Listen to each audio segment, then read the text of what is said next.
Right. Okay. Hello, everybody. I think we're going to give you the start. It's not overly crowded here, but I fear this is also not going to change. So maybe we have one or two latecomers.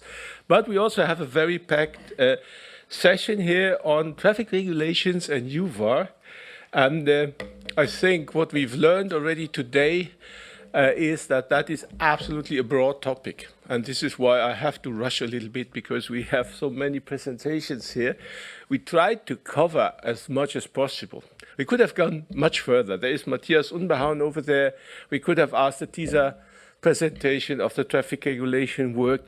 We have a lot of work going on in the field of digitized traffic regulations, in the type approval of automated vehicles.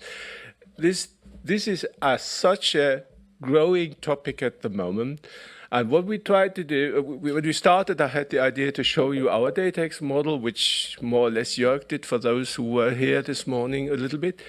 I had the idea to have a panel discussion at the end of the session, and then I said, no, we have so many opinions to hear, we just give you the start and we show you all the breadth. And then you have the fantastic venue evening event tonight to start discussing what that means maybe for you, and if you have any further questions, except probably for John, who will have to leave us early, I think. But all others would, I think, be there. And therefore, I will stop, because it's not my party here.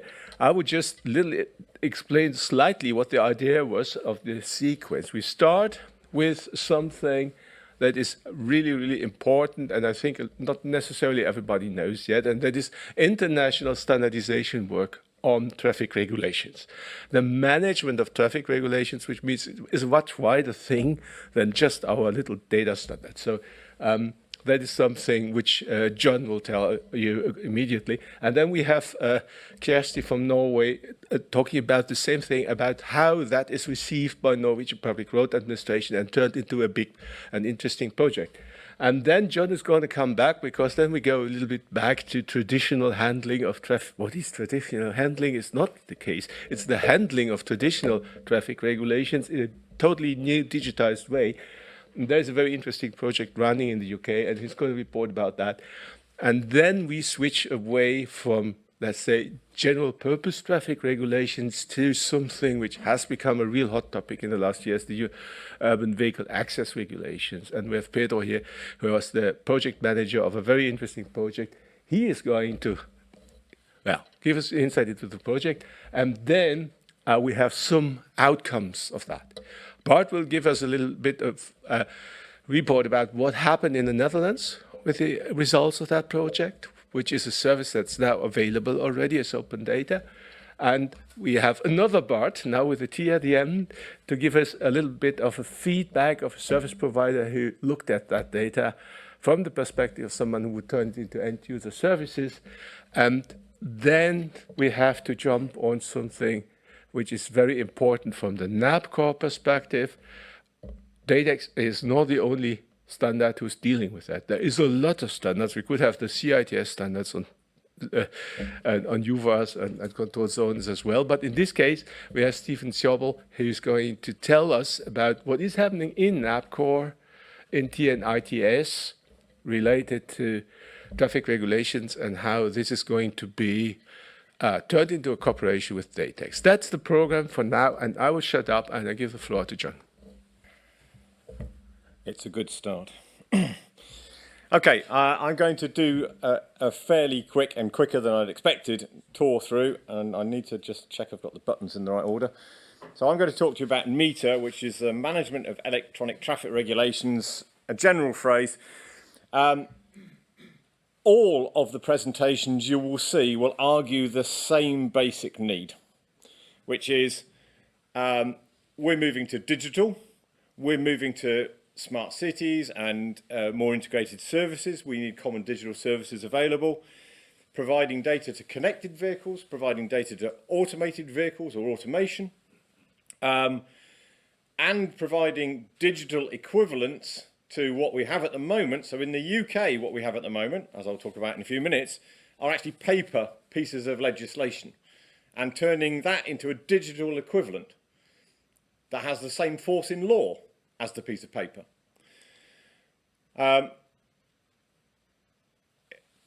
Pedro will talk to you about UVARs, and it links very strongly into that domain as well. I'm talking in a very general sense. So really any form of regulation that applies to anything that moves on the road network, not even possibly limited to the road network, because we have the challenge of what happens on what I would call the curbside or the pavement, and how that expands. And of course, some of these drones don't stay on the ground.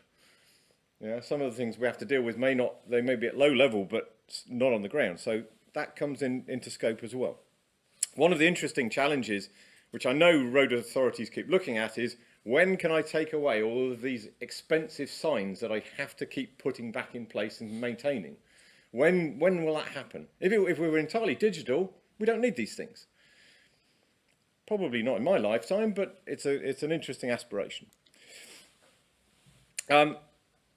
Anybody who's seen me present this before sees these sorts of pictures, which is elements of the automotive industry will say vehicles will sense this. They will see what you can see, and they will understand the rules of the road. I don't know, actually, if you look at some of these pictures, whether I understand in a very slow time sense what they mean. So how would a vehicle at road speed understand that? Actually, some of these are contradictory, which is an interesting challenge in its own right. So what would your vehicle do in this situation? I love the American one in the centre bottom. I don't know quite what my machine would make of this scene. Oh, indeed. And then, of course, we have the practicalities of the real world, which is in Northern Europe, we have this white stuff that gets everywhere and sticks to signs and obliterates road markings. We have road markings that rub out. I haven't included it here, but I have a beautiful photograph that I myself took of one speed limit on the road and another speed limit at the side, both legally binding. Which do I follow? And then just an example. So this is a UK example, but this is a real paper order. It actually comes locally from where I am. It's 8 pages long, 8 pages of A4. That is the set of orders that exist in the city of York. One A4 folder, and if that folder gets burnt, they have no orders. So it's a genuine problem for them. And then we have lots of instances of this sort of thing where individual orders will define what they mean by a specialist vehicle or a pedal cycle or construction traffic. And then somebody will come along and write on it, I mean this to do with dial-a-ride, and if it's got the right stamp on it, it's legally binding. Handwritten. Yeah, this is real high-tech stuff. So the meter concept, which actually a lot of the following presentations have as a common theme, is trying to encode traffic restrictions and rules of the road. And we have traffic restrictions for dynamic traffic, speed limits, restrictions on height, weight, width, these sorts of things, physical dimensions. We also have things that apply at the curbside. You can't park here, you can't load here. But we also have non-written things. So if you come to the UK and I dropped you on a piece of road and you couldn't see any road signs, which side of the road would you drive on? Not the side I would be driving on, probably. And a vehicle certainly needs to know that, and that is a set of regulations that aren't posted everywhere. So trying to capture all of that, and as I said, all of these presentations are on that theme. We need to encode these in a way that can be reused effectively. And that's not a trivial exercise. And we need to do that in a way that is trustworthy. And this is probably the strongest theme that comes through METR, is in order to move from a piece of paper to something digital, we need trust. We need to have the situation where if I, as a road user, have received this information and it can be proven I've received it, that I am legally bound by it. And I can't say, oh, no, I don't have that trust and I ignore it. And that's very critical. And that leads to thoughts on common encoding, common exchange mechanisms, and of course a common trust model. This picture has been drawn 1,000 times, and every time we draw it, somebody says, oh, that's wrong. Broadly, very broadly, what you have on the left-hand side are people who produce traffic regulations, different in each country. How that's done is different in each country, but broadly we have national frameworks, national legislation. We have some international conventions above that. National convention, we might, if you're in Germany, have regional variations, and then you'll have a local authority who's dealing with the street outside here. And that model generally fits. And they are producing things. In the UK, they're currently producing bits of paper. And that then takes us through this idea of being able to translate or encode into something more standardized, put it into a realm where it is secure and trustworthy, and then make it available to the services on the right-hand side. One of the critical things about what's being done within the ISO work at the moment is that we don't make any assumptions about exactly which of the services appear on the right-hand side. There are plenty in Europe that already exist, true elsewhere. We have to see how we can integrate with those. I should say, just to make this very clear, so this is a set of ISO activities undertaken within the Intelligent Transport Systems Technical Committee, and that results in standards. And so there are a series of standards under preparation at the moment. They all go under the name METR, and at the moment they've got 24315 as their 5-letter digit. The series is evolving. So even in the last couple of months, we've added new parts to that series that we see are necessary. It's quite an aggressive process and program. Standardization generally takes quite a long time, but we're moving at reasonably high pace, and I'll show you a picture of that in a moment. But just to link through, so part one is already existent, is already in the ISO processes for review, and if you want further information, the GitHub resource at the bottom here will lead you to it. So as I said, it's quite an aggressive program that's going on. So the bit above the line is the formal standardization. And what you can see in here are a series of 5 different parts, or 4 plus X parts. So concept of operations is the one I had on the previous screen. That's really about the whole ecosystem. Who are the actors? What are their responsibilities? The general ecosystem of what's expected. We then move from that into system requirements, system architecture, and then into the real bits and bytes stuff of interface specifications. And it's very likely, because we already have it in Europe, I don't know how many European countries are, 27 plus, your implementation is different in your countries. So practically we have to allow for the fact the implementation will be different in different regions and indeed in different countries.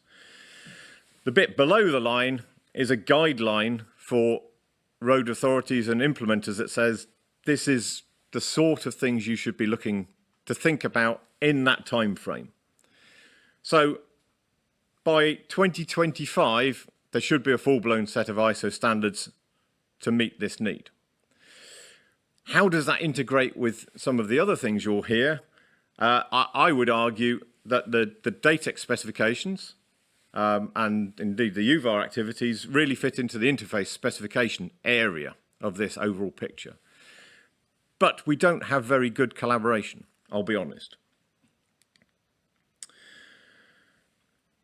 So, international ISO activity, trying to pull in expertise from whoever is willing to contribute. We have a practical problem at the moment, which is a lot of the European activities are focused on European standards. This is actually not only an ISO development, ISO being global, but is also at the same time a SEN development. But do we have a very good interrelationship with the European actors? not as good as it should be. Everybody will argue in all of these presentations, what do we gain from this? We will gain much better ability to provide quality services. We are heading in the direction of digitalisation, and it's a necessary infrastructural piece to put in place. It's well reflected by the fact we've got a whole set of different presentations. It's necessary. It will also start to drive us and drive the sector down that path of digitalisation. It's a bit of a chicken and egg situation. Somebody has to go first. Nobody wants to be last. Who's the brave one who goes first? Perhaps Norway. Thank you.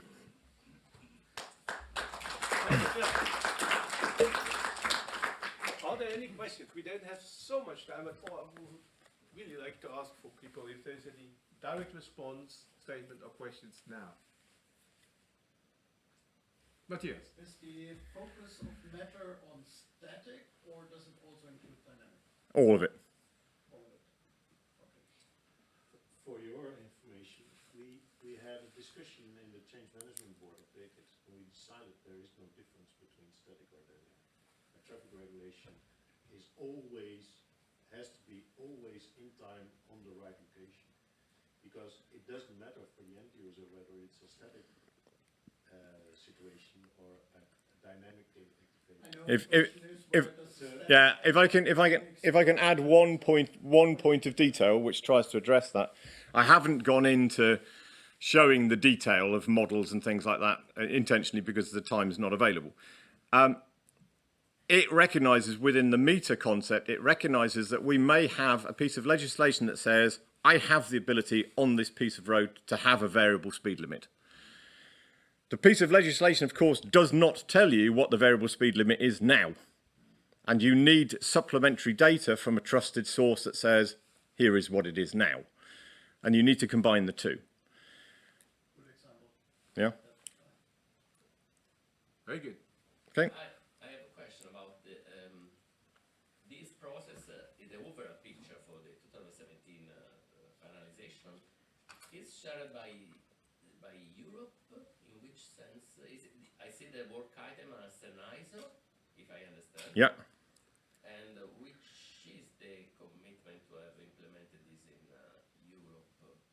It should be included in Perfect the handover. ITS, Yeah. Two short comments. Perfect handover. One Right, is okay. here, Right. and the other one is the lady that okay. does the next presentation. So Kirsty will report what Norway is reacting on that and how Norway is trying to get involved in that. But what I like most is that Norway is also aware of our data standard. Thank you, Joseph. Yeah, good afternoon, everybody. It's not easy to follow up after John Harold Booth, but I'll do my best. I thought I'll start with a picture showing the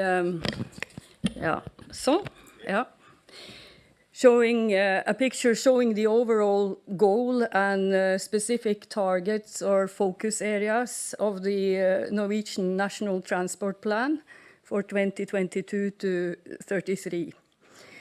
The overall goal about an efficient, safe and environmental friendly transport system in 2050 is broken down into more specific targets. The Norwegian Ministry of Transport has assigned the task of planning and preparing for connected, cooperative and automated mobility, CCAM, to the Norwegian Public Roads Administration, NPRA, which is the national road authority in Norway. So our priority actions are closely linked to this national transport plan.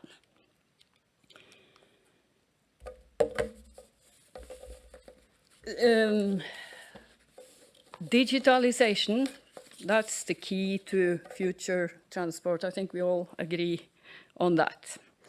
And we in NPRA acknowledges that there's a strong need for electronic traffic regulation as an important building block to enable and support the deployment of CCAM.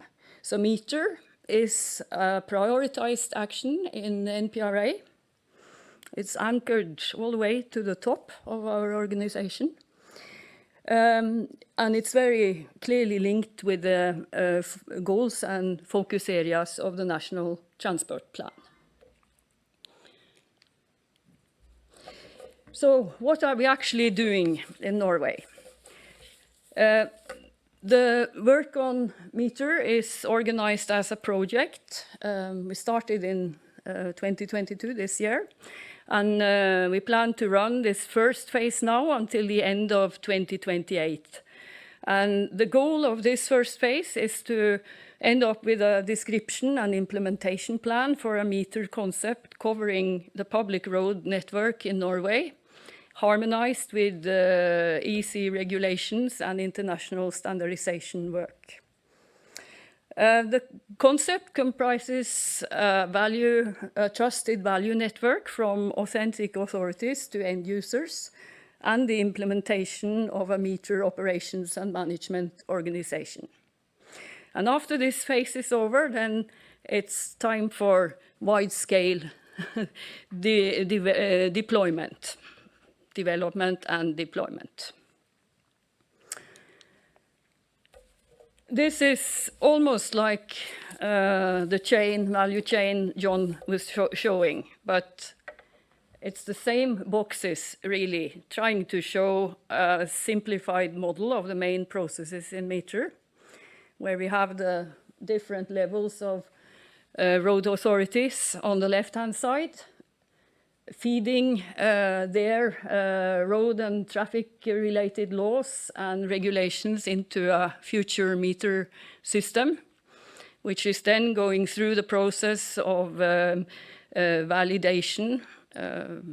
Need to be sure that it's a valid and authentic source, that there's no conflicts with other laws or regulations, and then a secure storage and distribution to the end users. And that can perhaps be through some of the dissemination channels and using the different standards that was at the end of John's slide. When it comes to users, it's important for us to say clearly that this is not only for automated vehicles, which are further down the road. It's also very beneficial for cars, vehicles with advanced driver assistance systems.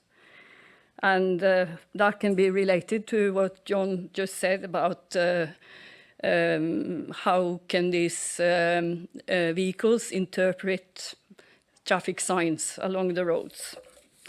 That can be a challenge. Let me see. So, just going back to our project in Norway, just a list of deliverables and focus areas now for the first couple of years. We're going through or carrying out a stakeholder analysis now to find out who do we need to involve, who will be affected by METR.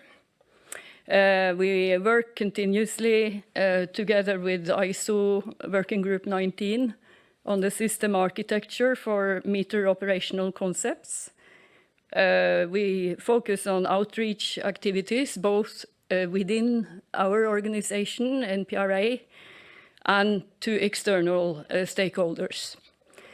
We will need to start an initial analysis of the legal framework in order to identify what METR requires and make sure there's an alignment to other NPRA activities related to international and national legislation. Follow up on the standardization work and international harmonization is very important. And now, especially for the DATEX user forum, we also want to carry out a few pilots on the way. And one of them has already started as a test implementation of DATEX 2 version 3.2, the METR publication, where we want to check out and cover the value chain from the Traffic Management Center via the NPRA DATEX node to NPRA map services and service vehicles. So we'll try to see how that goes. So this is started just now recently and will end at the end of next year. Yeah, not to scare you off, but you're technical people, so it's worse for me. This is part of a draft version of the system architecture for the future Norwegian meter model. And the reason I include it here, and just a part of it, is to just show that NPRA, Road Authority, will have different roles in a future meter system. So we need to identify what that is and start with the overall plan and activities. Of course, there are challenges on the way. Yeah, John also mentioned weather-related conditions. Nordic winter conditions, closed roads, convoys, road markings covered by snow and ice the whole winter and maybe more. This is the reality that we have to deal with. And if an automated vehicle should be permitted on mountain passes in the future, we need to make sure that they understand the rules for joining a convoy, for instance. The information on the barrier, on those orange signs, what the operator who goes from car to car, check if you're properly equipped before you can join. All this needs to be communicated to the vehicles. And camera detection, that's John was also touching, and the bottom right picture show how bad it can go when a garage decides to advertise cakes for 10 kroner, that's about €1, very cheap, very nice. And NPRA had a test exactly that day. And vehicles with ISA, Advanced Driver Assistance System, they braked because they thought this was the speed limit. So that's not very safe. I was mentioning the need for European harmonization or international harmonization. On the 2nd of September, we organized a workshop in collaboration with the Viking ITS cooperation in the Nordic countries and northern Germany. The objective for the workshop was to actually start talking about meter, to ensure a common understanding of the meter concept, and to pave the way for future information exchange, cooperation, and harmonization with regards to the provision of electronic traffic regulations. We had over 70 registered participants, and we had good presentations from different countries, as you can see on the slide. Some conclusions. There are lots of ongoing projects. They might be different focus, but we all have the same goal. We need to provide digital traffic regulations in the future. National traffic rules are different from one country to the other, but the way they are defined and presented to the meter users must be harmonized, at least on a certain level, we think. Yeah, and there's a need for common technical information security framework, common legal framework, and there's a need for further work based on cooperation and harmonization between interested stakeholders in Europe. And several of the participants expressed an interest in taking part in future work. So we just need to find out how. Just some main conclusions from NPRA. It's clear that this area will involve a lot of stakeholders. And also, as John stated, we also think that this will benefit authorities and regulators. They will benefit from the standardization and automation of processes and procedures, get away from the document with even a handwritten comment. I've seen the same, and move on to the digital world. Sorry.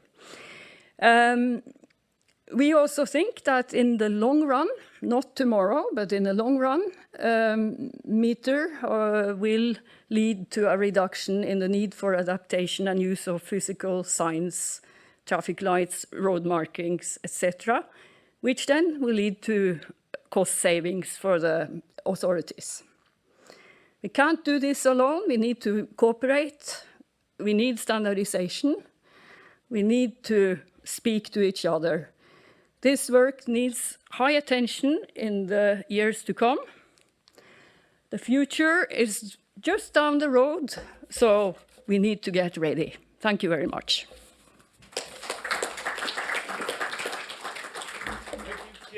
So that wasn't that a fantastic 15-minute answer to your question, Fabrice?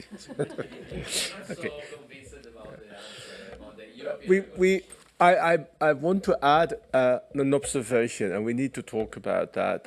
A lot of regulation is no longer purely national in the European Union. So I think sooner or later we need an involvement of the legislator of the European Union. And we've seen the European participation now in ISO and in this task, and that is to non-EU countries. So sooner or later, this point has to be raised somewhere. But I don't think we can discuss it here, because then our session is gone. We have to switch back now to John, because what we're now doing is we take a step back. The METR objective is very much already towards automation. We just want to start with these paper things, whether they with or without the handwritten part. And there are projects which are relevant, and look into that. And John will give us a report from UK. Thank you, Joseph. I know it's peculiar. I've taken my jacket off so I look different. I'll make the observation. So the previous presentation, two presentations, were talking about something which is in the framework of an ISO activity, global with Norwegian implementation. I'm now going to talk to you about the UK. Brexit happened, you know, things happen for strange reasons. In the UK, are we, the UK, heavily involved in METR at the moment? No. Am I heavily involved in METR? I am the project manager. Yeah, that's a practical reality. I try to convince my clients here that they should pay a lot of attention to it and other things that will come afterwards, and it's quite challenging. So, a little bit of a history lesson. The practicality of the current legislation in the UK is 1984. This is before people used the word data.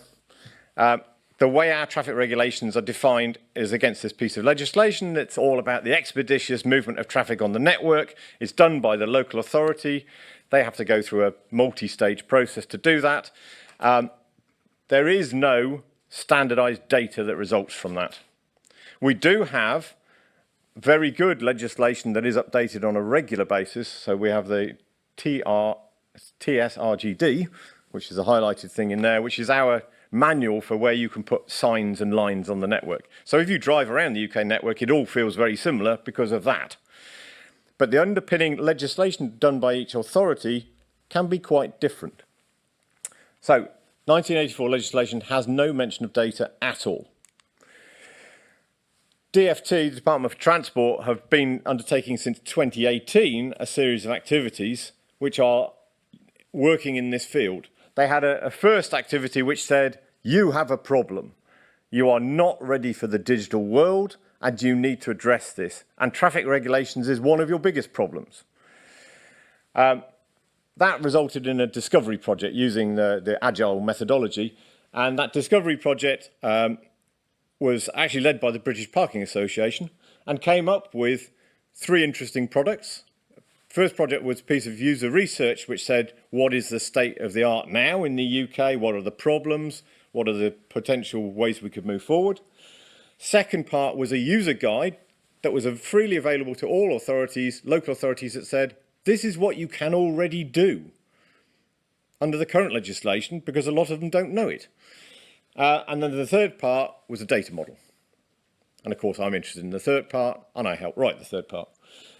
We then went into looking in policy space about what could be done. And then we went into the first validation of that data model. And the outcome of that in 2019-20 was actually very positive.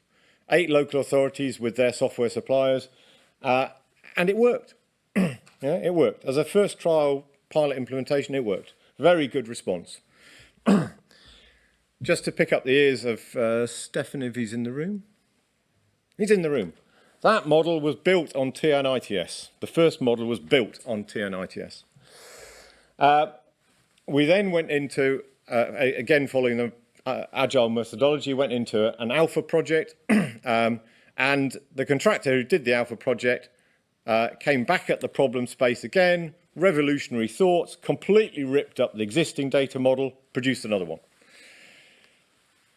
I was not part of that. I was part of the client team sitting there biting my fingers off trying to understand what they were doing. But they came up with a very interesting set of solutions. They came up with a model architecture, a system deployment vision, cost-benefit analysis. They went through various government gateway reviews, all very positive. Did I like the shape of their data model? No, but it wasn't my data model. And then we've recently been through another policy consultation. So that's a series of projects we've been going through. We are currently undergoing a second round of validations on a new data model, which is based on the data model from the alpha, so the second data model, for different authorities and their software suppliers, and they say it works. Different data model, but it works. And we are moving towards the DFT launching into a beta project. Now, for those who are not familiar with the agile methodology, which I'm sure you all are, beta is really a pre-production system. Before we actually go live, we will get it out there and we'll test it real world with a limited set of users before we actually go live nationally. And so the beta project is currently slated to start early next year. Legislation is expected in 2024, although there is a piece of legislation that enables this to happen that should have already gone through Parliament, but you might have noticed we've had a few Prime Ministers in the meantime. And that should mean that this comes into national force in 2025, which interestingly enough is the same timescale as the ISO meter work. Because we're all data modelers and techie people, why build a data model? What we have is a level of disparity across the different authorities. We have no common data standard, so they all do it differently. Some of them, as I demonstrated in the earlier slide set, actually have bits of paper and no system. Some have their own homegrown systems. Others buy systems in from service providers. There are several in the marketplace. The leading service supplier in that space is very helpful, collaborative. And I said, so you have one model that they all work to? And they said, no, we have 6 models.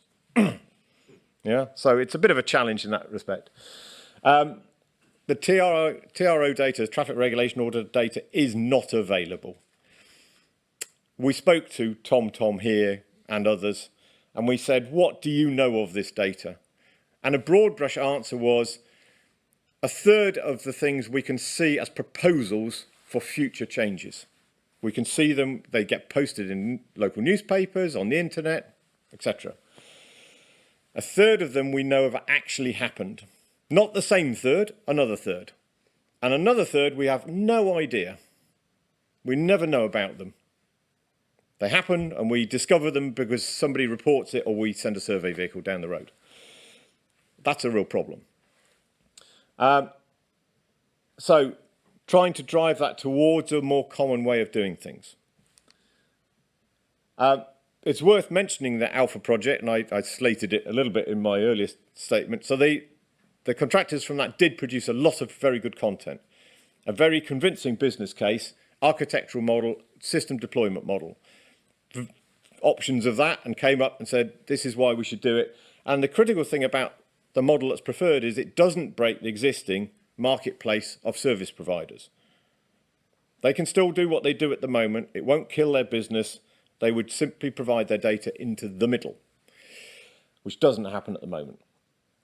And again, backed up by a lot of user research. Second version of the data model. So I said there's been some iterations. We started in 2019 with the Discovery project, and I was involved in that activity. And one of the driving forces behind DFT's scoping statement for that activity was align with international standards. Now, as somebody who's involved in international standards a lot, I quite like that statement. And so we did. And we went through a really interesting exercise of comparing what existed in 2019 as to standards that we could pin our tail on the donkey of. And we ended up with TN-ITS as the answer for different reasons. Now, for those people who know me well, that might seem a bit of a strange thing to say because I chair the DATEX standardization group. Surely, John, you would have convinced them to be DATEX. No, there were good rationale for TN-ITS. The Alpha project then came along, late 2020, early 2021, and they ripped it up completely, that data model. And this statement about strong international standardization alignment had disappeared. And so they paid no attention to it at all. So the data model produced in the middle bullet doesn't look anything like anything else, which is quite interesting. It's challenging to see a different perspective of the same domain space. The most recent piece of work we've been doing, which is the bottom bullet, is actually working with the local authorities and the service providers to say, okay, can we use this middle model? And we've fixed things that we need to fix. We haven't completely rebuilt it. It's still got the same basic shape and content, but we've fixed things that we need to fix. It's still changing. Let's be honest. It's still changing. I'm not going to go into the detail, but the cover over the top is interesting. So actually, the overall model is not that complicated. Some might say a lot less complicated than the DATEX model. But the things with the red marks against them are the DATEX model. And funnily enough, also largely the TN-ITS model. Those bits are common. You will see a one-for-one match with what exists at a European level. It's only really the top-end stitching of things together that's different. There is a reason for that. Okay, my go-to, if I'm looking for a good solution, is to go to pre-existing standards that I know work. So we're going back towards international standards, and indeed those sub-models, the red models, do work. We know they work. And they work in this context as well. So it's quite interesting to see that. I don't know, I've tried hard to get my DFT colleagues to say, yeah, we will use DATEX. And for all sorts of reasons, including that horrible Brexit word, they're not sure they can do that. But we've got 9/10 of the same solution, which is quite interesting.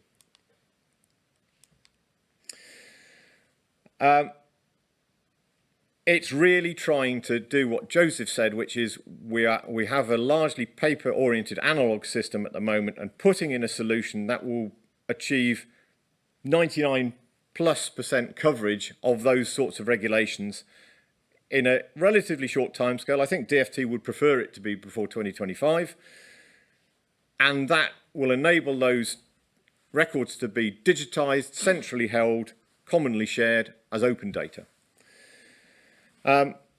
There is an absolute necessity to try and keep it as simple as possible, even though it's quite a complex domain space, because you then have to take it back to the local authority practitioners, and if you show them a data model, they look at it and say, I've seen one of those before, I don't understand it, because they are traffic regulation people.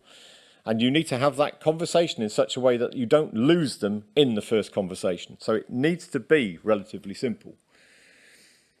We're trying hard to reuse, and it's a two-way dialogue, picking up what's good internationally, but also feeding back. The positive news from that is, again, the message is this largely works. From the authorities we've got engaged at the moment, this works. It's worth one slide on how we relate internationally. So the 2018 version was TRO-ITS compliant. It was actually an extension to the TRO-ITS standard. And it predates anything that existed in ISO at CEN at that point. So we were sort of there first, but being there first means other people will come up with their own views. Of course, I would argue that the primary developing model in this space in Europe is the Datex model, although there's a strong correlation with TRO-ITS. And so the UK model shares a lot of commonality with Datex and TRO-ITS. This is good. Does it share 100% commonality? No, it doesn't. One of the interesting political challenges, which is partly political and partly technical, is my colleagues at DFT would say we're ahead of the game. Why do we want to wait for a European standard that we can't control and will take longer to be fully realised when we can have our own? And by the way, our own looks very like theirs anyway. And I see a logic in that. It doesn't make me feel very comfortable, but I see a logic. And so at the moment, my argument for them adopting the European approach is currently failing. I don't know whether that will remain the case, but it is the case at the moment. Three minor points, which are actually a bit of a headache, and they're very technical, but I'll only spend a moment on them, is if I have an update to a traffic regulation, it might be that in a city zone I have parking restrictions, paid parking restrictions. And once a year, I publish a new TRO that updates the prices. And the only piece of information that update contains is the new price. It doesn't tell me where they are, who it affects, when they affect. That's all in the original legislation. So when I send that record across, if I am trying to totally mimic what is in the new TRO, I receive just the price change. And that is useless to everybody because I lack the context of what it fits into. And that difference between full context or what is actually in the legislation is quite challenging. Because people say, I want the digital record to be the same as the legislation. And then you say, well, there you are, it's got a price in it. It's got nothing else. And they say, that's useless. And say, well, that's what the legislation had in it. Oh, you want something else? Then it's not the legislation anymore. And that's quite a challenge and not yet resolved. What are they doing this for is also a challenge, because if you look at the potential use cases for digital traffic regulation of high quality, everybody says, oh yeah, automated vehicles, of course. But there's a lot of other uses as well. And what you therefore require in terms of quality differs for the different use cases. And the final point is, I think my colleagues who work in the sector of sat-nav companies will say, we're really after the traffic impact. We want to know how this affects traffic. which is funny because it's not often the same as what is in the regulation. I've actually shown examples to my colleagues in the UK where I can show them 3 different sets of regulation that have the same traffic impact. And I say, well, which was the truth? And they will say, should we be publishing the traffic impact, which isn't what the regulation is? And that's a challenging problem. Just a little thought. Thank you. Okay, any questions for John? Or lesson to be learned? Okay.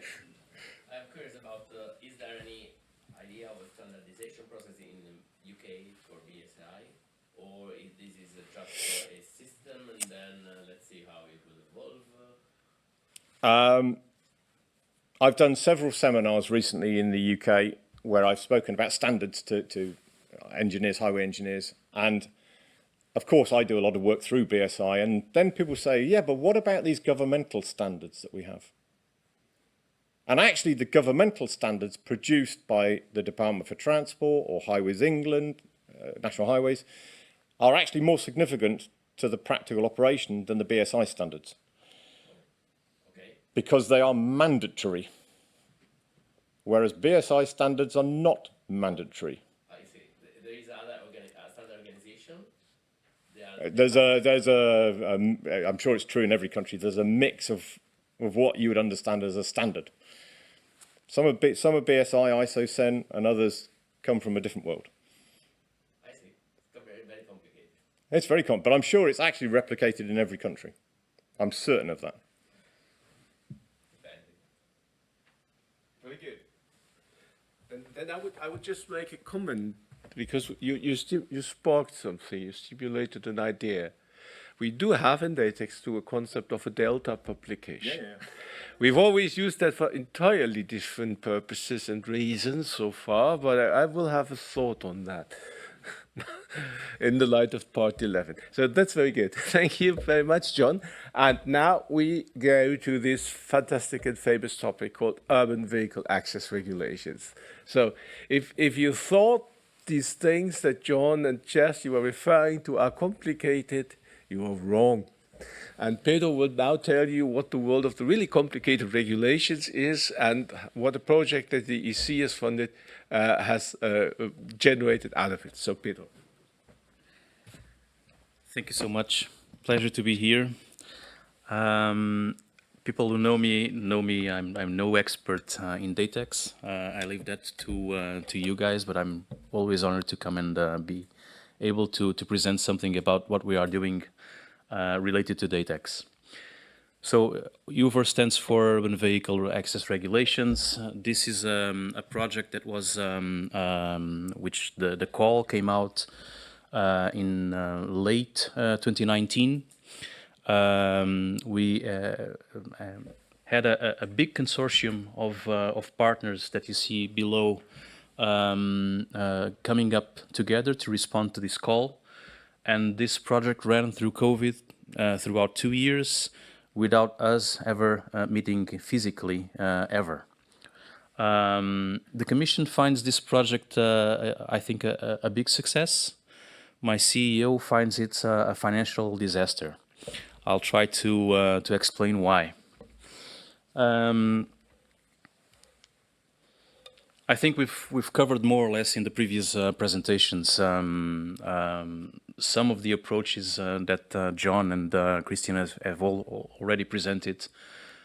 We wanted to test some of those assumptions and value chains on our concept project. This is a pilot project funded by the European Commission on a particular type of traffic regulations. They came in different flavors. They are well known for low emission zones, charging schemes, also pedestrian areas, parking restrictions. These kinds of restrictions were the focus of the attention of the European Commission. And why? Because there are two things that low emissions are contributing to. One is hopefully diminishing the impact of the vehicles in the roads and thus the emissions. But on the other hand, because these are traffic regulations issued by local, regional or national authorities in their own native languages, they are often misunderstood by travelers going across Europe. And travelers, you can say travelers or hauliers also for freight, which hinders a problem for the free circulation of people and goods. And this is the problem that the Commission was trying to aim, putting the challenge through a call, and then hoping for some kind of clarity on the way forward to tackle these issues, to prevent people from being fined or being surprised by accessing an area they had no idea they couldn't do that at the time, with no intention to infringe any law, but actually getting the fine back home when they arrive to their home countries. So also for logistics, this is a problem. There is a need for booking your parking space, for you to do the deliveries in the urban zones. But as you may be aware, the urban is something that is, I think, unnecessary in the UVAR context. These are vehicle access restrictions, whether they're urban or rural or interurban. The context doesn't matter that much. So the starting point is where do we stand in Europe in terms of UVAR schemes? So again, I think this has been repeated in the previous presentations, but it's important to signal that these are usually made available through PDFs in the native language. So published on the web page, on websites from these authorities. It started very simply. You know, the UVARs usually are related to a geographical zone. They often have a time restriction to it.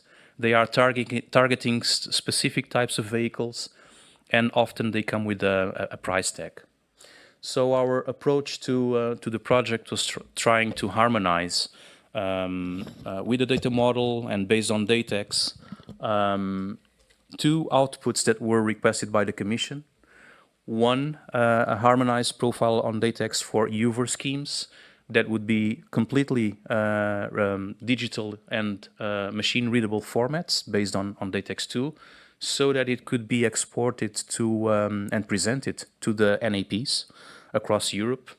And another version of the same information, but for us to read. So, and they were targeting a pre-formatted Word document or an Excel file that ended up by the end of the project not being that at all, but being compliant with the single digital gateway, which is another directive that comes in place for this kind of information to be publicly available to all Europeans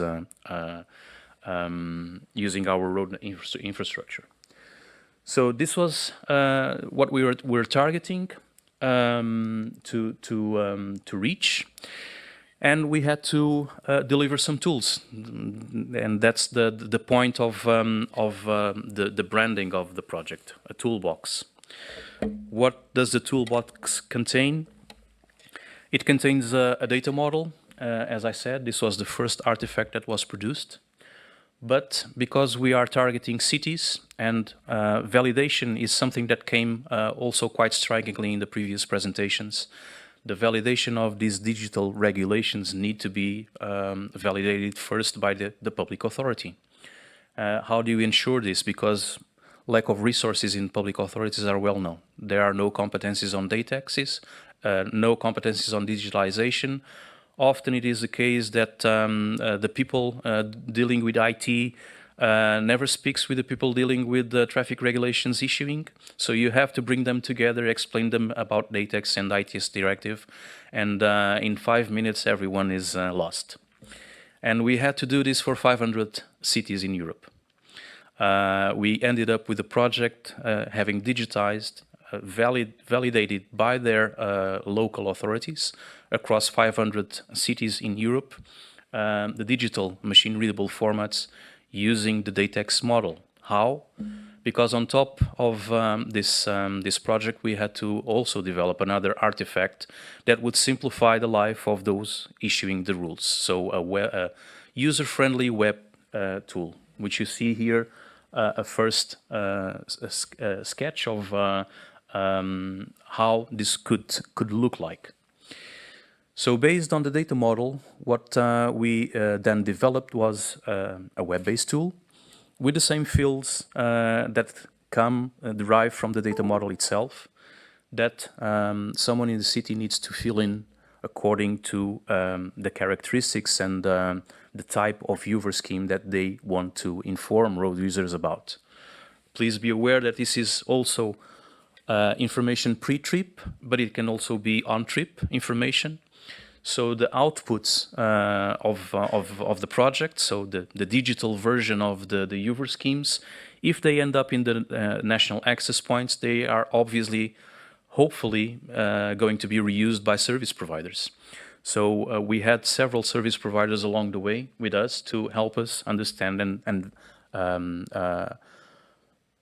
question our assumptions, whether we were doing the data model right, whether this would end up being well communicated to the NAPs, and if it could be, if those 500 digital schemes could be reused by service providers for providing accurate information to road users on the road. So, and that's exactly what I'm showing there. So it has to end up in your mobile device using any kind of route planning service. Hopefully informing you pre-trip or on-trip about the kind of restrictions that you're going to find on your way to your destination.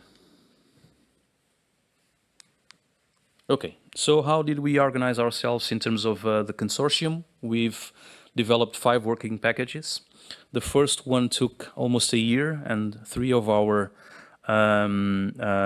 most core contributors to that data model are here. Joseph, Bart, and John were some of the people that really kicked this for a year, together with... Hello, Victoria, too. So, yeah, thank you, Victoria, for your efforts on this. It took a year to build this data model, and that's what you see here on your left screen. On top of that, then we started generating the user-friendly machine, user-friendly tool, web-based tool that was built on top of the data model for the public authority to be able to generate this profile standardized DataX2 UVAR schemes. And a third, so that's work package 2, sorry, in the middle. And then a third work package 3 for the data provision, where we would be in contact with the network of the national access points and also the service providers. So we were very lucky to have here and TomTom from the beginning, but we were also very lucky after a year to make a walkthrough with Google Maps, and they followed this project. Actually, I'm allowed to read a few lines that they've sent us, kindly send us, and they followed the pilot project. They are now exploring the 500 data that have emerged from the pilot, and they will share back their feedback again with the consortium and the group. And they are also keen to go in deep understanding about DataX2, which I think are really 3 amazing outcomes of a project like this, especially with the interest of this particular nerdy group, which is DataX2. And I've seen them around. There are 3 people from Google actually going through NAPCOR and coming here to DataX forum, which I think is really encouraging for the kind of information that we want to provide to our road users through Europe. We had also 2 very important work packages that I would like to signal. One is communication and outreach strategy, and there, if we want to get in touch with the cities, we created a concept of the country coach. So we had 5 pilot member states: Belgium, Netherlands, Italy, Germany, and I'm missing one, Austria, of course. And in each country, we had a country coach That was a person, well-reputed person, expert on the topic, well connected locally with the cities, that would have the mission, the task to bring and identify the right people to explain the concept and then get the validation of the UVAR schemes. So it's a huge effort throughout these 2 years to get that list of contacts that would enable us the validation process to go through. And the Commission also requested a sustainability strategy. So where would these artifacts end up? Where are the 500 UVAR schemes that have been digitized going to end up? I can tell you that they are now in the Dutch NAP and the German NAP made available. Where is the user-friendly tool? It was developed in open source, so it's going to be published in GitHub and also being handed over to NAPCore. And together with the handover for the NAPCore, also the data model, which is now going to live further beyond the 2-year horizon of the project within this community of NAPs. So instead of words, pictures, saying the same thing, a data model, a user-friendly tool, and the service ending up in your mobile phone. This was achieved throughout 2 years, and these are the things that we were able to produce, help or contribute to the improvement of the provision of accurate, up-to-date information. So this is pretty much linked to the RTTI, and if you read the annexes of the new RTTI, UVAR is a data category referenced there with a high interest. Also, it's important to signal that if we want to have electronic traffic regulations, this validation and process of tooling for enabling or facilitating the work for those that are issuing the regulations needs to be in place for this to end up correctly presented to the end users. And please remember, we're going to have automated vehicles in the future, so they will have to comply with these digital rules. Otherwise, we'll have issues and problems. We've been establishing this machine-readable formats. We've been successful also merging this with the single digital gateway. And we can publish the UVAR schemes in the 27, 28 different languages quite accurately using the single digital gateway website. We piloted this in, as I said, in 5 member states with the support of the country coaches and a heavy strategy, communication strategy and aware-raising campaign. And we are now pushing the Commission to go from a 5 pilot project to a European-wide project. Maybe next year we can have some news about these developments. But this is the kind of things that I think are good lessons learned to share with you. Last slide of our timeline. Our invoice has been sent this Monday, so it's really fresh. Our final report has been approved in October. And yeah, I'm really happy to be able to present this project to you, use case on electronic traffic regulations. Thank you for your attention.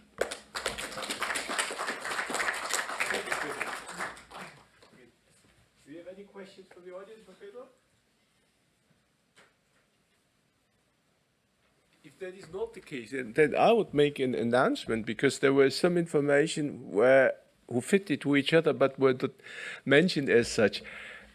This model actually takes the existing DataX2 model for traffic regulation and puts a layer on top of it for UVARs. And this model is what Jörg presented this morning as the updated traffic regulation model to be part of the DataX2 version 3.4 release, which we get for Christmas, so before the end of the year. So everybody can then access exactly that model that was used to digitize this, 528 UVARs across the pilot cities. So that was the project perspective. And now it is time to ask the people who were affected by that. And we have, and that is fantastic, we have both sides. Yeah? We have one country, one of the 5 countries, the Netherlands, who already have taken that more or less in practical use. And Bart is going to report about that, about the using the UVAR Box model as the basis for publishing the milieu zones, the low emission zones in the Netherlands. And later on, we have one of the service providers that we had established contact to, Be Mobile, another Bart, who's going to give us his view on what the impact of that would be if a service provider can use that data on wide scale. Yeah? So you guys now take over.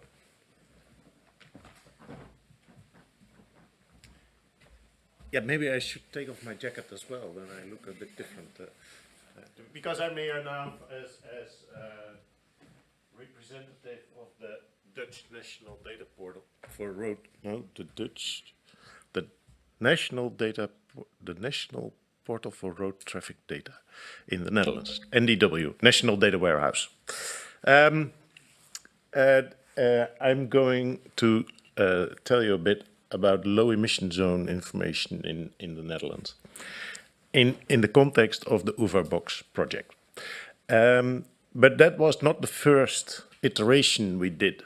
The first iteration of low emission zones was in the context of the Socrates project. It was already identified that there was a need for the Socrates 2 project, I should say, because there was a Socrates 1 project, but that was, even then I was young. The Socrates 2 project had urban use cases for available traffic regulatory information, especially about low emission zones. And also the dynamic one, which is activated based on triggering conditions. And we created not a controlled zone, but a RAS publication, the Regulated Access Zone publication, which was too simple and too narrowly focused. But that's what we like. In the end, we all want it as fit for purpose as we can have. But then we start opening up and things have to be included. And then you find out that traffic regulations is a real crappy thing with a lot of exemptions and it's complex. And I like the approach or the answer of Emmanuel de Verdal yesterday.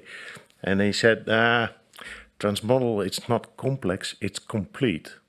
And that's the thing with traffic regulation, with the traffic regulation publication. It has to be complete because it's a legal context.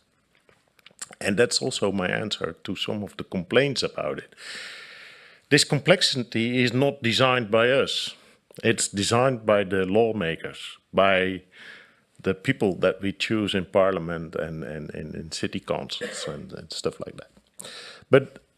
And we only try to reflect that in a digital way, which is to be processed automatically. Low emission zones in the Netherlands. Netherlands is not a very big country, and we don't have a lot of low emission zones, but they have a huge impact on the transport. And at the very moment, we have 4 cities with low emission zones for cars and vans on diesel. We have 15 municipalities that have low emission zones specifically for trucks. So the logistics sector is severely affected. And also the tourism, because it's also applicable to buses, coaches, as they are called, every now and then. There are some that have specifically low emission zones for coaches. And we also have some low emission zones on mopeds and motorized bikes. So the older mopeds are no longer allowed. The two-tact machines, those are forbidden in 2 cities. And even this is also applicable to boats. with having this kind of engine. So that's a low emission zone for boats. It's not supported by the model, Joseph. So, and very remarkably, there's one low emission zone for taxis as well, which is most of them, they all occur in Amsterdam to make it easy, and some other cities. And first I had a map where you could see the geographical scope of the low emission zones, but it was too small. You wouldn't recognize it. And this is not entirely complete, and it is because of the city of Maastricht in the south that is it's making it problematic. But if you take a wider look, then you will see this map comes from the European Access Regulations.eu website, also known as the CLARS website, one of the partners in the UVAR Box project. Then you see that there are some low emission zones in the vicinity, but in Germany and in Belgium of that area. So these low emission zones, they have a context in the Netherlands. The first low emission zones came up in the early 2000s, and then it became a mess because every city started to define its own rules. And then the ministry said, now we take the lead. We will regulate. There are only a few types of low emission zones allowed, and if you want a low emission zone in your city, fine, pick one of these. And then you could choose a minimum emission class 3 or 4, and for trucks it was only a minimum emission class of Euro 6. That should be Euro 5 actually, but that doesn't matter. It is about the context. And in 2025, these will be more strict. We will have stricter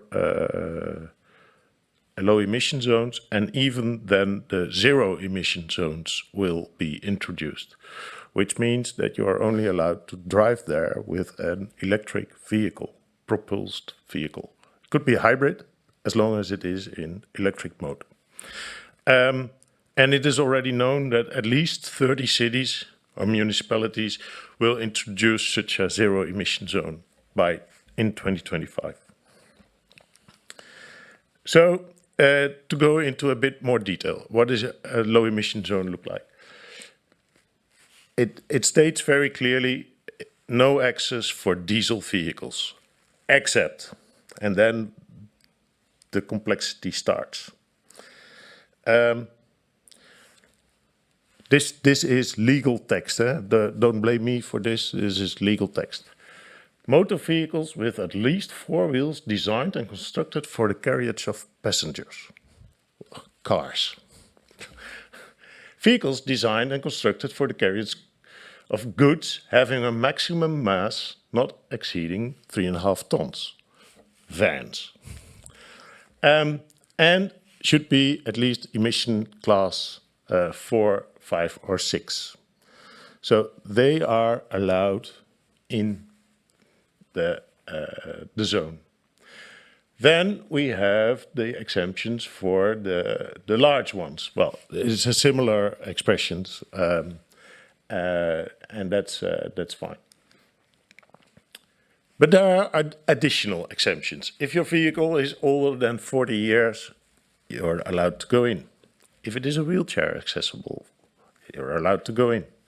If you have a camper van and live in such an area, not meeting the emission classifications, you're allowed to go in. If you are disabled and you have your vehicle adapted with some price, you are allowed to use it. And then there are some business-related exemptions to make it possible that you move, that there are fares, that there are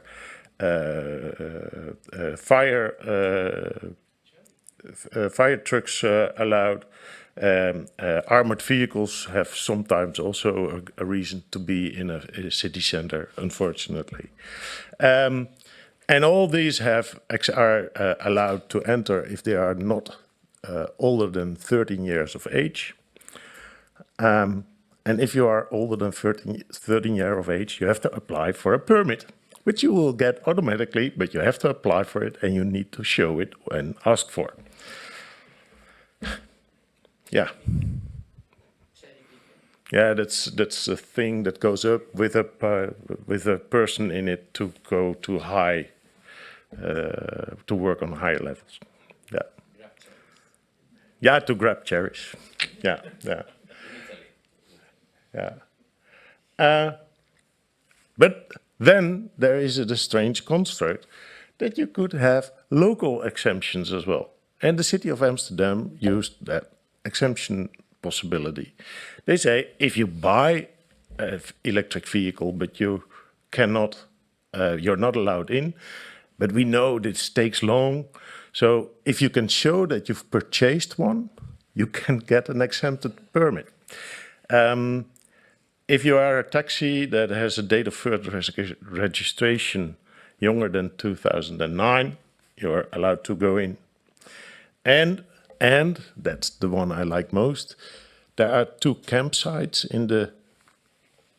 in the city of Amsterdam, and if you have a camper van going, and you are going there, and you're not a resident of the city of Amsterdam, you're also allowed to go in. This is, and actually we've tested with a service provider that is offering a service for camper van owners to see whether they can go there. So they use this data as well. It's a new world. It's a real new world. So, well, because we are at the DATEX forum, I have to show some DATEX stuff. And I really like it. It's well structured, well understandable if you are sufficiently nerdy as I am. And what you see here is the condition sets. Jörg presented this morning in a much better digestible way, but this is how it is in the real data set. You see here the conditions that relate to the permanent resident that is allowed if it is a motor caravan. So this is one of the exemptions. A lot of XML tags, but it is usable. And the best thing about this model and this structure is, Pedro mentioned it, but I want to stipulate it again, is that this SDG obligation, which is for all public authorities, that they have, if they have restrictions in place to access certain parts of the public space in their city, they have to publish that on the My Europe facilities. That's the SDG directive. And we worked together with these people. And they digested it and they transformed it. And it's not magic. It's what we always say. It's not that difficult. But they transform it in something that fulfills the requirement of the SDG. So if a city uses DATEX and it publishes it on the NAP according to the rules prescribed, it is automatically, really automatically, consumed by the SDG community or systems and published on the My Europe facilities. Really nice feature of the trick. So, but this data, it is a project, and things, risks of a project are always that it is produced and not maintained. And it has been mentioned before, a sustainable data provision strategy is of utter importance. And that was already recognized in the Netherlands, that we have, especially for the smaller road authorities, the municipalities, we need support because they are having knowledge issues, capacity issues with the provision of the data. So a joint toolbox is very helpful for them. We are developing these kind of toolboxes for a lot of data categories.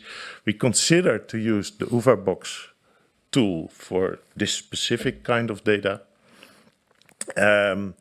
But we are also setting up an ecosystem of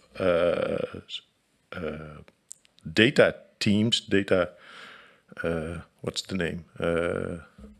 Regional data teams to ensure that this data is produced and maintained in a sustainable way. This is funded by a Data for Logistics program. Talking Logistics it was called in the past as well, and also with regard to the Talking Traffic program in general. These teams are organized. So it is funded by the ministry to help the local authorities doing their digitalization.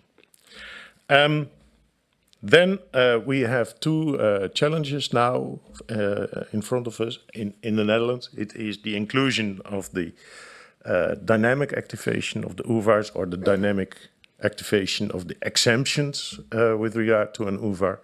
That's not so much an issue with the model, or it is a technical thing. How do we get the activations? And it is published, the delta. That's one. And another one, and that's we've learned two lessons. First, the accuracy of the geographic shape. And Marloes is in the room. I think she has some nights that she wakes up all battered in sweat, having to correct again the shape of the city of Amsterdam. But that was one. But we also see that if you have different user contexts of the data, a geographical, an area representation of the UVAR is not sufficient. And we need to include also the links of the road that are affected.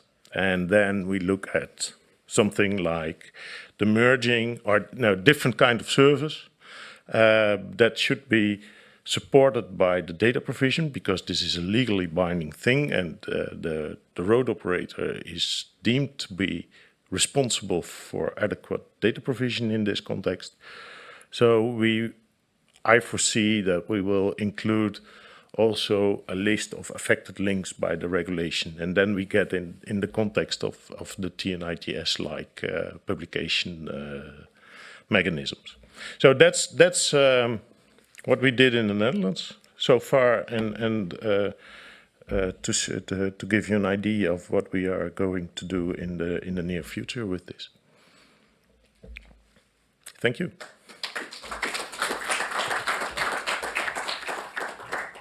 That's for me fantastic, because I must say it wasn't really clear whether Bart was able to come over here, and I would say it would be so important from the UVAR Box project to see both how the data generators and the data receivers react to it, and now Bart could make it possible. So please, Bart. The good thing is this is part 2. Yeah. You are soft and he's hard. And with the T. So, good afternoon. So, I'm Bart Lano from B-Mobile. So, we are a service provider located in Belgium, but we have a lot of business also in the Netherlands. And also, in that way, close collaboration with NDW. So, we have, Flitsmeister is our app. I will give some more details in my presentation. And in the Flitsmeister navigation app, we included this pre-trip information for the low emission zones, and this was directly coming from NDW. And this was part of a project supported by the Dutch ministry called VMIVRA, which is traffic, so the V is verkeer in Dutch, so traffic in English, traffic management information for road advice. So a short overview of B-Mobile. So we are a company we are delivering smart mobility applications. We were launched in 2007, so roughly 15 years ago. We started with traffic information that was distributed through RDS-TMC. This was our main business in the starting years. But as all of you may know, so this business is declined a lot, and we have a lot of other business and services coming in place now. So we're starting from traffic information, floating car data, but a lot of other data sources as well. But next to traffic information, we also go to traffic management. We are involved in a few CITS projects. We also have services on mobile payments for parking places, and one of the other businesses related is on tolling, so also for tolling payments. It's also a business that we are evolving in. So we are mainly active in Belgium and the Netherlands. Our main customers are, well, this is in Dutch, but this on the left, it's about smart cities and governments, also road operators. So a lot of governmental customers, but not only that, we have, well, especially in the past, but there are also some possibilities with OEMs. And more to the right, you see transport and logistics. Logistics is not our main focus, it's more on mobility, but in some contexts we are also related with some logistics side products, I would say. And next to the B2B, we also have B2C with our apps. So we have the Flitsmeister app, mainly in the Netherlands, which is a navigation app and where we can reach directly the customer, the end customer. In Belgium, we have an important app for mobile payments for parking spots. So it's 4411 for people that are familiar with the business in Belgium. So I guess I told most about roughly, but in general, so we have a kind of centralized, which we call the connected vehicle and traffic platform. And this gives us a panoramic view on mobility by connecting, aggregating, and fusing all kinds of data sources, starting from our floating car data. So we have data from our Flitsmeister community, because in the Netherlands, for example, we have 2.2 million users, active users on a monthly basis, but also other data sources are we buying or accessing for enriching our floating car data. We also have access to, for some countries, to road loops, public transport data, traffic light data, so in the context of CITS and so on. We also have data from traffic lights, from cameras and so on. And then it's on the one hand, collecting the data, bringing the data to the vehicles, to the customers. But on the other hand, we can also steer some of the infrastructures, for example, the traffic lights. In our CITS project that we are involved in Belgium now, one of the use cases is that we can give priority access to vehicles, emergency vehicles, so that they have automatically green light. So these are the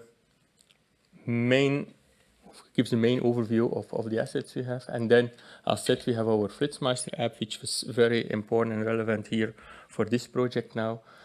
Because we have this huge user base, we are also able to reach a lot of customers with the data, which is then collected also for the UVARs.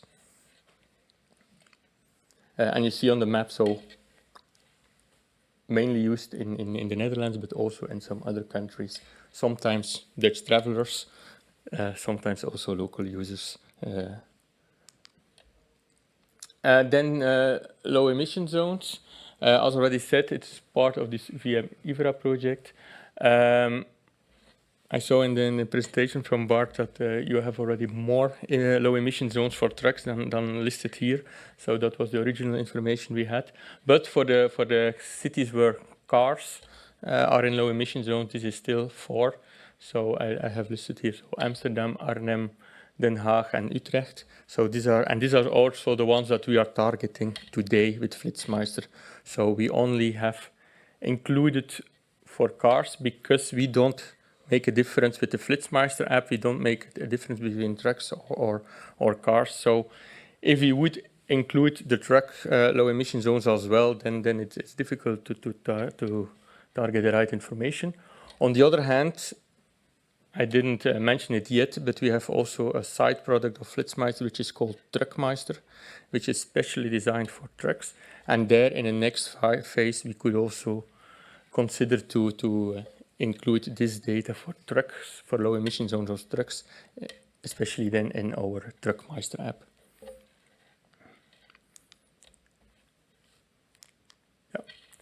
So this is maybe one of the most important slides that I want to share is about the integration process. So we make difference here between the back end on the one hand and then the front end of Flitsmeister, the app on the other hand. I also put B-Mobile on the top because all the back-end activities are done in Belgium at our headquarters in Ghent, in Belgium, while the app development is done in the Netherlands at Flitsmeister premises. And originally, we were two separated companies. Since 2016, we are together. And more, everything from the backend from Flitsmeister is also coming from the backend developed at B-Mobile. So this is more and more integrated, and this gives us also the possibility, if we include this data from low emission zones, but also other data, of course, if we include this in our backend, we can use it for our traffic management in future, but we can also use it then towards our app like Flitsmeister. So in the backend, it starts with the integration of static data. So our map in Flitsmeister, so it's based on OpenStreetMaps. And there is already a lot of information in OpenStreetMaps as well, also on low emission zones, but we see that it's not fully accurate, it's not up to date. So it's not possible to just use it, the OpenStreetMaps data for our app, because then we will not give the correct information to all customers. So for us, there is really a need to have better data sources, and if this can be delivered by the national action point and by project like UVAR Box, this is of course a great asset for us. So we start from the static data, so the OSM plus also some own data that we already included over the years. But then we had now the extra data source through NDW. And there we also did some quality checks and validation. So it was not that we immediately launched this in our app, because also I think in the first delivery of this data, we also noticed that this was not fully correct, maybe also based on the issues you mentioned on geographical areas and so on, the polygons that were not fully accurate. Maybe it started just with circles, and then we saw, some roads are not correctly covered.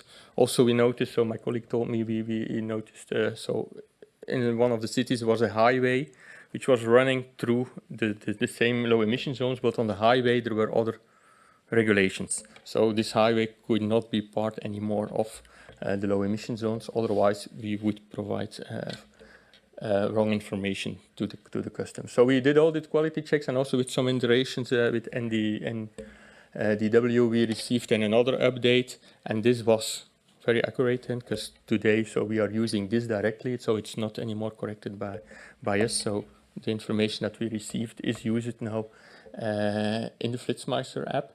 So it's launched beginning of this year, in mid-January, I think. Of course, regular checks should be, would be advised well. So I also don't know now if this will be automatically done by, in a perfect way, it would be done by the national access point, that they send us regular updates. We will also do regular checks, of course, on that to see if it's still accurate.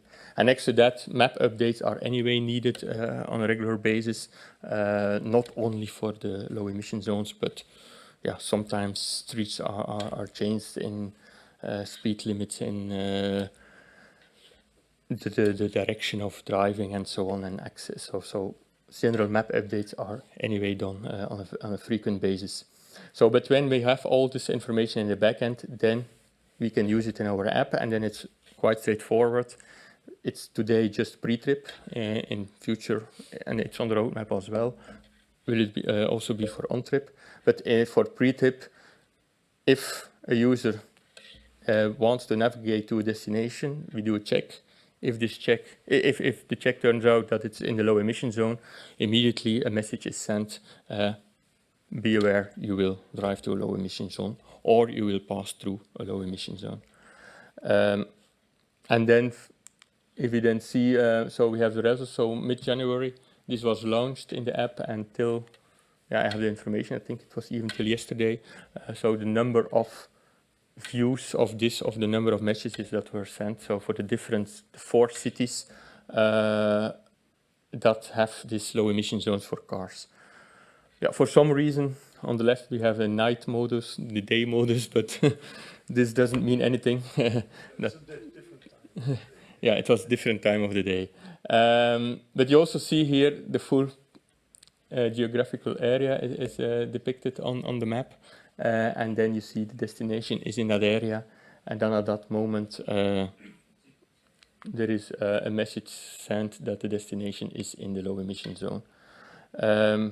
So you see, if I also did a quick calculation, so it's on the number of messages sent per day for the different cities, and you see it's quite a lot, especially for Amsterdam. Yeah, a lot of also business traffic and so on towards Amsterdam. So we can reach a lot of customers already with this data today. Of course, this is just the first step. As already said, it's only pre-trip information today. It should be extended to on-trip information as well. We could give some more information in future maybe as well instead of, but of course if in the Netherlands this is fixed, because I know in Belgium sometimes in a different city have different rules, but if it's fixed, okay, then it's clear what the low emission zone means. Also integration with Truckmeister for trucks could be a next step and so on. But for us it's important to have the right accurate data, because otherwise we will not launch it in our app. So if you have any question, please let me know, and you can always contact me on that address. Yeah, if there's any immediate questions for Bart, please go ahead. Okay, it's not the case. Thank you. Well, it was quite obvious presentation, a clear presentation. Thank you very much, Bart. And it was so good to see this kind of, have this reach out here. So that was what we did with the project, which when we started, we were entirely not sure where we would end up. But okay, well, it's good. And it works. Before we pick up the idea of the map update now, I want to make one announcement. We had one thing which has nothing to do with the digital traffic regulations, but one thing that we were trying to do recently in DATEX was to try to introduce data binding into Python programming language, because we had a lot of young developers approaching us saying, oh, you use this kind of old-fashioned technology and DATEX means old-fashioned. And we said, no, DATEX means data, play around as you want. So we created some nice test software to play around with DATEX in Python, actually without even looking at XML or anything. Yeah, and we used the milieu zones as the data, the access to the milieu zones in the Netherlands as the databases, because it is a nice complex data, so you can show a lot how you can scan through the data. We obviously draw the polygons on the map, and we showed that this evening in the session later on. So if you're interested in that, then you can come over and then you see our interpretation of how to display it. But now I come back to Bart's mentioning the map updates. We've heard it already from John. We discussed the traffic regulations stuff. If you think carefully, Bart, the master of DATEX 2, didn't mention DATEX at all. He said it has to be machine processable. He showed some XML data structures. Yeah, and there was a clear requirements, but we were not talking so much about DATEX 2. And we've heard that in the UK there was a discussion, should we use DATEX, should we use something else? And they ended up with TN-ITS. And I'm very thankful that Stefan Schabel came over from the Mobility Data Days here to do a presentation in the DATEX session about TN-ITS and how traffic regulation is put in there. And I think that is something where we will continue to work together in the scope of NAPCOR in the next month to see how similar these modelings are. So, Stefan, it's your place. So, Stefan Jobel, I'm representing Etico. I've been involved in the TN-ITS activities since quite some time. So, very quick an introduction on TN-ITS, and then I will focus a bit on the data models. And without being too nerdy, I showed this slide at the ITS, TN-ITS, what is it? Not TN-ITS, the ITS Europe Congress, was that? Yeah, it was Europe Congress. And they asked like, wait, I have to formulate it correctly. Who doesn't know this guy? And like only 2 people raised their hand. It's like, and so I could as well say, this is like Nobel Prize winner of physics or something like that. But in fact, it's Leonard Nimoy, Dr. Spock, as you all know, of course. So this is the overview of my presentation. I have a bit of a delay in the thing I see here. So an overview, introduction, scope of TNITS, technical specification, example of the TNITS service, and then some conclusions.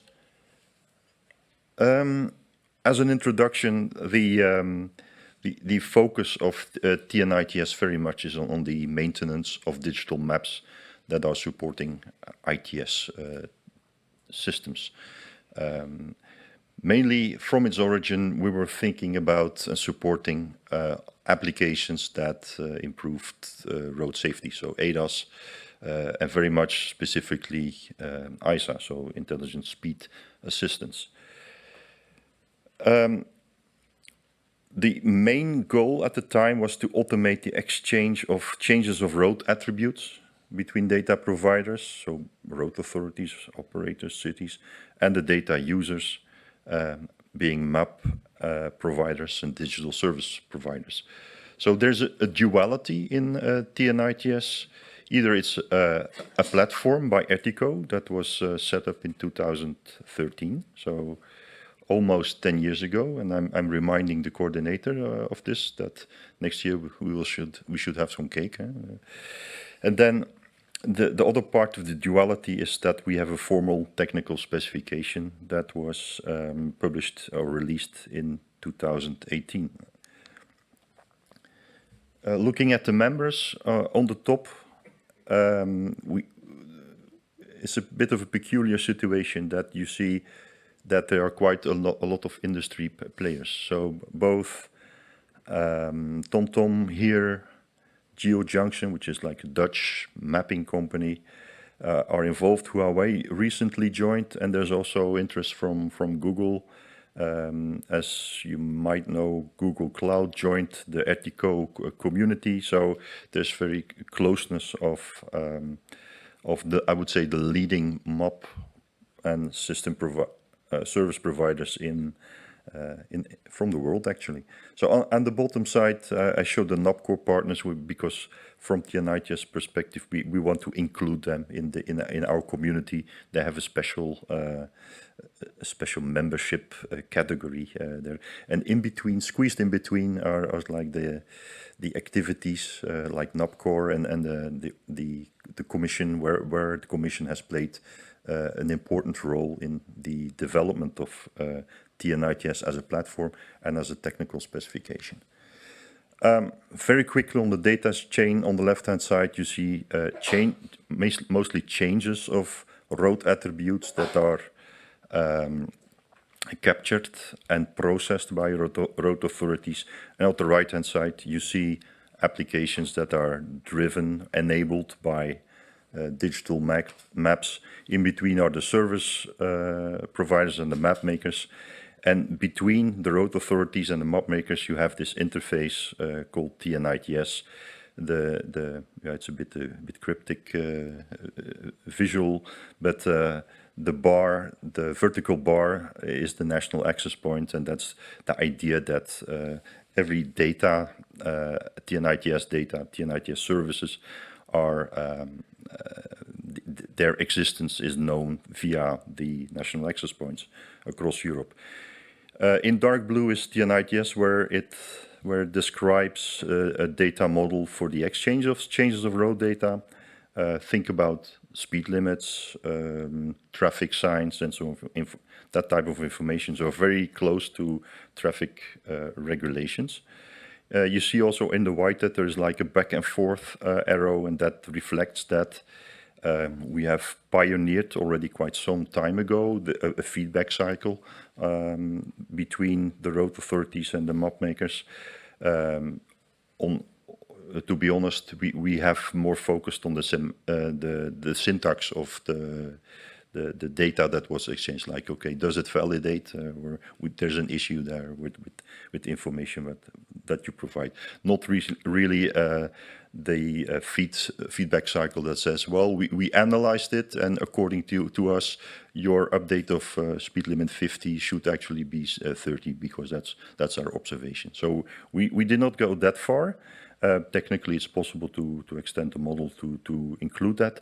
So it's more like syntax, and also issues related to the decoding of location references. And that's, of course, a very important topic. As you know, road authorities are more often than not using a very different map than the map makers.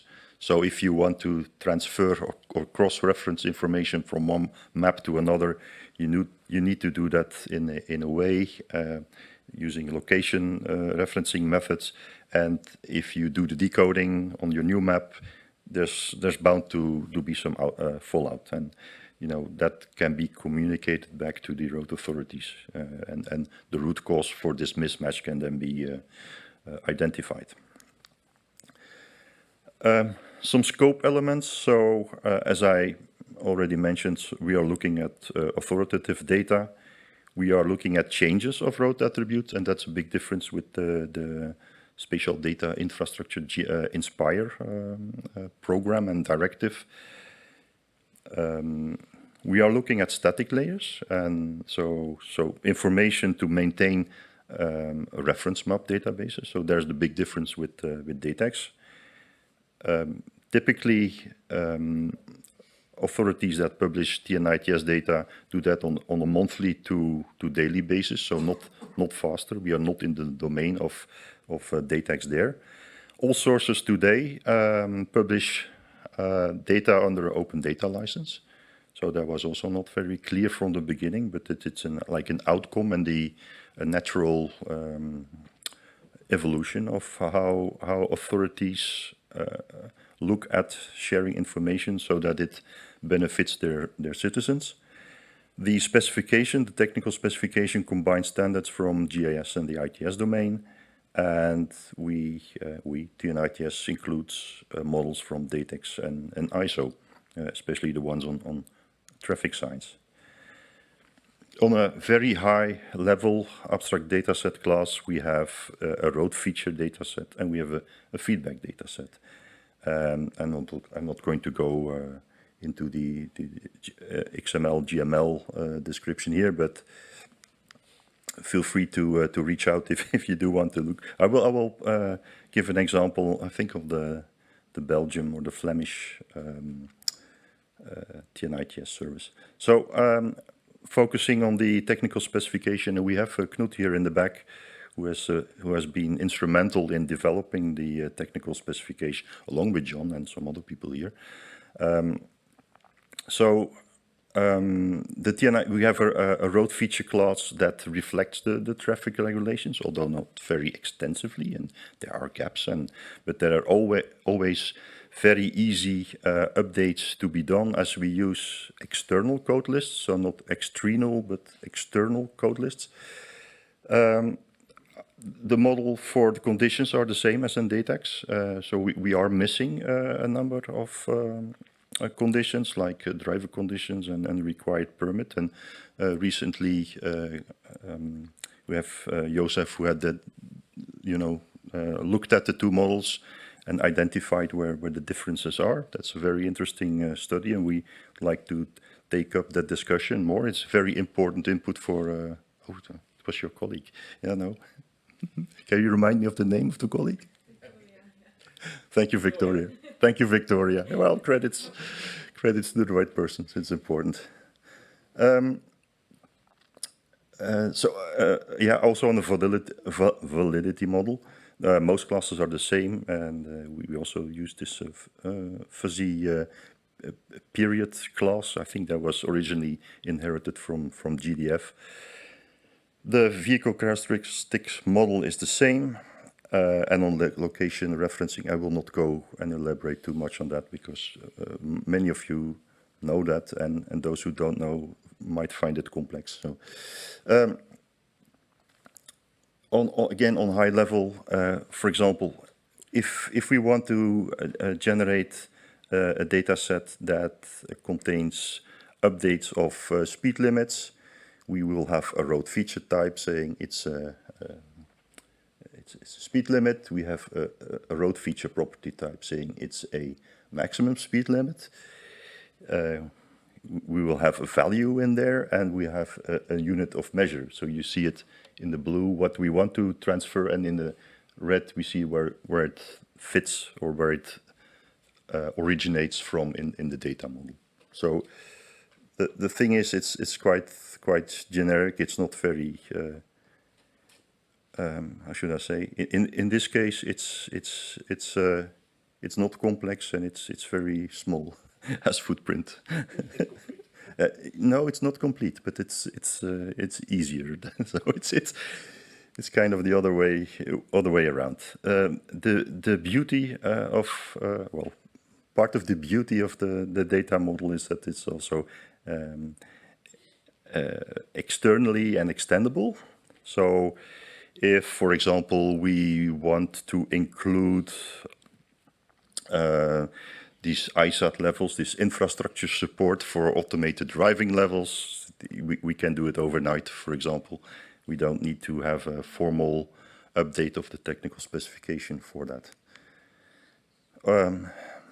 Yeah, so I might spend one sentence on location referencing, mentioning that we support 3 types. So dynamic referencing, shown in the middle, linear referencing, for example, the ones that are used in the Inspire transport network model, and then we have the location by geometry, where we can represent GML coordinates, or where we do GML coordinate strings, and these are often very much appreciated by the mapping companies, because if the matching of the dynamic location code fails, they have kind of a fallback. Okay, we at least can do the investigation and try to find out what went wrong. Very quickly, on a high level again, what are the differences, and we could extend that significantly, but here we are with the NITS with the open world assumption. So that's the way how we classify the real world. If you want to know more about the differences with DATEX, we can ask Knut to elaborate on that. We do have a feedback class I mentioned before. The implementation format is ISO GML based schema that we have, and that's so that it's a bit different than the DATEX flavored XML. And there, of course, are similarities. It's both model-driven architecture. So I mentioned that I would give an example. On the left-hand side of the slide, you will see the Belgium national access point. And if you type in TNITS in the search field, you will get a hit, and you will see the link to the TNITS data sets which are published.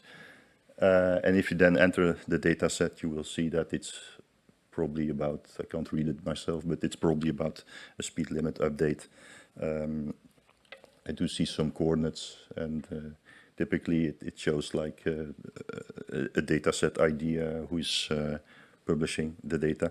There's quite a minimal representation of metadata but we support an ISO level, so the TNITS services and those who develop the services, as long as they stick to this ISO model, they can extend their metadata as much as they like. So about TNITS and NOPCore with respect to traffic regulation. So there are 2 main activities in the NOPCore project. One is the alignment task, and there we already have interacted with DATEX to quite some extent, and we were looking forward to continue that. We have defined work items, and most of those will be led by the DATEX experts. and we are looking forward to continue the discussion in 2023. Then there's a dedicated task on specifications, where we still have to address some proposals from a previous project, a deployment project of TNITS services across Europe. That's TNITS Go. We do need to close some gaps with the revised RTTI, and on the NOPCOR website there's a report from Knut Kjetland on how we will do that. And then we are a bit late, but a systematic review of the technical specification is due, and how and when we are going to do that is going to be discussed in November in Budapest. I heard from the Workgroup 7 leader, who's also present here, Loïc Blève. So that leads me to the conclusions. TNITS can and does describe traffic regulations and changes thereof. There are some gaps with respect to the DATEX models, but it also describes some extra model components. It's easily extendable with external code list. Very similar and identical are conditions, validity, vehicle characteristics, location referencing, and the NOPCOR project offers the opportunity to discuss, align, define, whatever work items are defined, and a concrete timing needs still to be discussed. But I think we are on a good path, and from the discussion I heard when I joined, I heard the name TNITS come up frequently, and then it stopped a bit when Pedro took over, and then we had B Mobile. But in general, I'm very happy about the recognition that TNITS has received over the last year.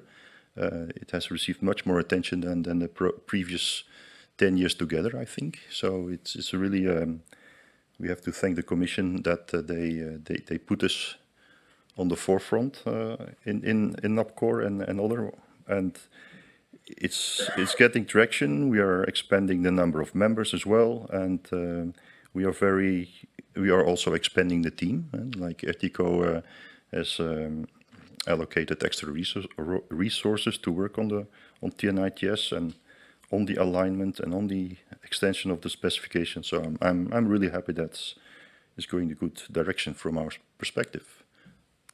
Thank you very much. Right, so that was, I think, the perfect point on the relationship that we've seen throughout the presentation. So there is work needed. Do we have any concrete questions now or remarks for Stefan? Yeah? Yeah. I'm aware that this approach is really great for updating attributes of existing maps for existing road segments. But there are some corner cases like road work which goes part of the network and you have to build some temporary road beside. Do you have any experience how to describe such a scenario? Is this out of the scope or is this something what Yeah, in general, I would say it's outside the scope. As long as we don't have a view that the roadworks or the detours will be there for many months or a year, we will not address them. Okay. Then we will have to look for DATEX solutions there. Yeah. I think we need to come up with this combined presentation of the concepts and the services that are done with TNITS, and there's a lot of things that TNITS is doing that DATEX is definitely not able to do and will never develop in that direction. And I think that is kind of the, I think we have to work together on a Venn diagram where we explain clearly what is in DATEX, what's not in TNITS, what is in TNITS and not in DATEX, and what is the overlap, and why is the overlap not a bug, but a feature. And then if we harmonize that, then I think that should be a convincing story about the cooperation in the working group 4 in NEPCO, right? Exactly, yeah. I have to thank you. I have to thank you, all the speakers. You've managed. I think we have about 5 minutes past the deadline, and I thought it would be an hour. So there's a little bit of break left for all of you, and thank you very much for the discussion.